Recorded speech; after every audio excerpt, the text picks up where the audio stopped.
Hello दोस्तों, कैसे आप सभी का स्वागत है मेरे चैनल कॉमिक्स का खजाना में।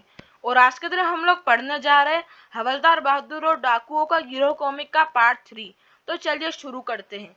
अगर आपने अभी तक इस कॉमिक का पार्ट 1 और 2 नहीं पढ़ा है तो वो भी आप मेरे चैनल पर जाकर पढ़ सकते हैं। और अगर आप मेरे चैनल पर नए हो तो प्लीज़ गाइस इस चैनल को सपोर्ट कीजिए और हमें सब्सक्राइब कीजिए, ताकि हम ऐसी ही और ज़बरदस्त वीडियो आप सभी लोगों के लिए लाते रहे। तो चलिए शुरू करते हैं। मगर हवलदार बहादुर भी जिद के पक्के थे। अगली शाम वह एक नए वेश में डाकुओं की तलाश में निकले। उन डाकुओं को पकड़ना खड़क सिंह के वश की बात नहीं है। मैं ही उन्हें तलाश करूंगा। चना जोर गरम, शहर की एक पोश कॉलोनी। चना जोर गरम, मुझे 1 रुपए के दे दो। देता हूँ, मुझे भी। तभी 2 रुपए के चने देना भाई, पहले मैं इन बच्चों को दे दूं। इन्हें बाद में देना, मुझे जरा जल्दी है। अच्छा ठीक है। युवक चने लेकर निकट की एक कोठी में प्रविष्ट हो गया। देखो बच्चों, मेरे चने कोठी बंगले वाले भी पसंद करते हैं। तभी आई इन तीनों के हाथ में भी बाजे के वैसे ही बक्से हैं जैसे उस हिप्पी के हाथ में थे। हवलदार बहादुर के मन में संदेह ने सिर उभारा और वह कुछ दूर जाकर खड़ा हो गया। 2 और जा रहे हैं भीतर, बॉक्स भी है उनके पास। अब हवलदार बहादुर ने अपनी अक्ल के घोड़े दौड़ाना शुरू कर दिए। कुछ दिन पहले एक अपराधी पकड़ा गया था जो गिटार बॉक्स में राइफल छुपाकर घूम रहा था। कहीं उन युवक के बॉक्स में भी तो हथियार नहीं है? उसने खुद ही अपनी बात का उत्तर दिया, उन बक्सों में हथियार ही है। वह युवक डाकू भी हो सकते हैं। उनके अड्डे पर छापा मारना चाहिए मुझे। हवलदार बहादुर एक बार फिर उस कोठी के सामने से गुजरा। इस कोठी का नंबर है B55। अब इंस्पेक्टर खड़क सिंह को फोन करना चाहिए, लेकिन अगर मैंने अपना नाम बताया तो इंस्पेक्टर मेरी बात का विश्वास नहीं करेगा। कुछ और चक्कर चलाना होगा। फिर उसके मस्तिष्क में एक तरकीब आ गई। हेलो पुलिस स्टेशन, देखिए मैं शिवनगर की B55 कोठी से बोल रहा हूँ। हमारे यहाँ कुछ डाकू घुस आए हैं। क्या कहा, डाकू? हाँ डाकू, जल्दी पुलिस फोर्स भेजिए। फिर उसने फोन बंद कर दिया। दूसरी ओर से बोलने वाला कुछ पूछता ही रह गया, लेकिन हवलदार बहादुर ने ज्यादा बात करनी उचित नहीं समझी। दोस्तों, अब चलकर उस कोठी की निगरानी करता हूँ। जब पुलिस उस कोठी में पहुंचेगी, डाकुओं में भगदड़ मच जाएगी। 5 मिनट में इंस्पेक्टर खड़क सिंह वहां पहुंच जाएगा। 5 मिनट बाद P P P P police जीपें B55 के सामने रुकी। चारों ओर से कोठी को घेर लो। तभी धाए धाए, अरे बाप रे, यहाँ तो गोलियां बौछार होने लगी। आई, डाकू तो सामने वाली कोठी में है। फिर इस कोठी से गोलियां कौन चला रहा है?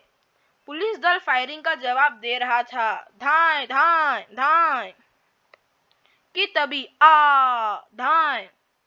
काफी देर तक दोनों ओर से गोलियां चलती रही।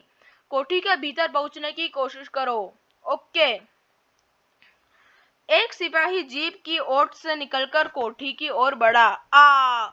यह दृश्य देखकर हवलदार बहादुर की डिग्गी बन गई। अगर मुझे गोली लग गई तो क्या होगा? बचा ले राम, 1.25 रुपए की प्रसाद चढ़ाऊंगा।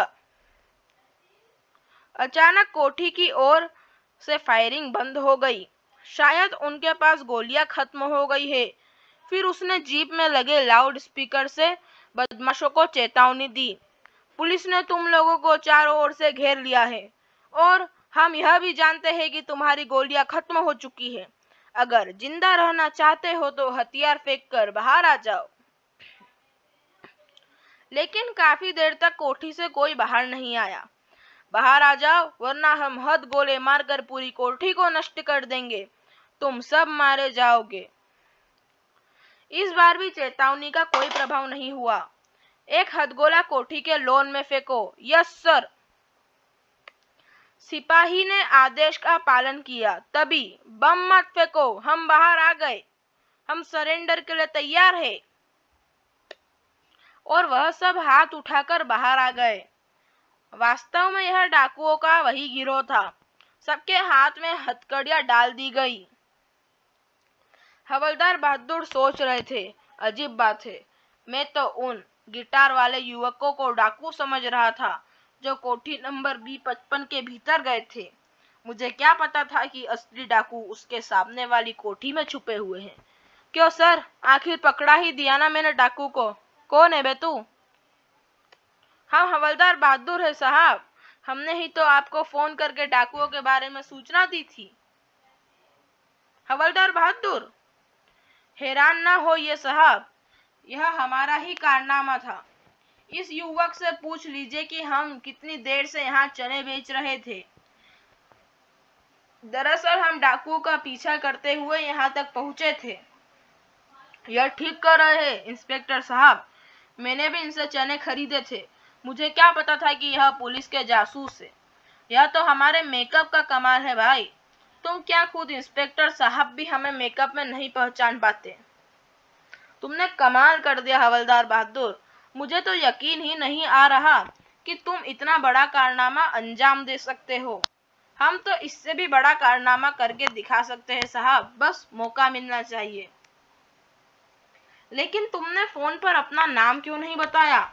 और हाँ, फोन पर तो कहा गया था कि डाकू B55 नंबर की कोठी में घुसे हुए हैं, लेकिन डाकू तो सामने वाली कोठी B70 में थे। घबराहट में मैंने कोठी का नंबर गलत देख लिया था साहब, और अपना नाम इसलिए नहीं बताया क्योंकि कल वाली घटना के बाद आपने मेरा विश्वास करना छोड़ दिया था। खैर, अब तो आप मुझे गधा नहीं कहोगे ना? नहीं कहूंगा। पूछताछ करने पर स्थानीय निवासी ने बताया कि B70 कोठी 4 दिन पहले इन लोगों ने किराए पर ली थी। पाठकों, भला मैं इंस्पेक्टर को क्यों बताऊं कि डाकू मेरी चालाकी के कारण नहीं बल्कि अपनी मूर्खता के कारण पकड़े गए। पुलिस को देखकर उन्होंने खुद ही गोलियां चलाकर अपना पता दे दिया। नाम हुआ हवलदार बहादुर का। शायद इसलिए कहते हैं कि खुदा मेहरबान तो गधा भी पहलवान। तो दोस्तों, ये वाली कहानी यहीं पर खत्म होती है और इसी के साथ हम ये वाली कॉमिक भी खत्म करते हैं। अब मैं जल्द ही इसकी अगली कॉमिक हवलदार बहादुर और नशे के तस्कर भी अपने चैनल पे अपलोड करूंगा। और दोस्तों, मेरे को यह कहते हुए दुख हो रहा है कि मेरा जो चैनल है वह आजकल ढंग से नहीं चल पा रहा है। आप लोगों का सपोर्ट बहुत ही ज़्यादा कम हो गया है, जबकि मैं हर एक कॉमिक की जो है क्वालिटी अच्छी लाता हूँ। मैं एकदम नई कॉमिक्स खरीद कर आपके लिए लाता हूँ, बट फिर भी आप लोग जो है इतना ज़्यादा सपोर्ट नहीं दिखा रहे हैं। तो इस वीडियो में मैं लाइक टारगेट देना चाहूँगा 5 लाइक्स का, तो आप प्लीज़ इस लाइक टारगेट को पूरा कर दीजिएगा। और चलिए दोस्तों, अब मैं इस पार्ट को यहीं पर एंड करता हूँ और अगले हवलदार बहादुर और नशे की गिरोह कॉमिक के पार्ट में जल्द ही मिलेंगे। तो इस वीडियो में यहीं तक।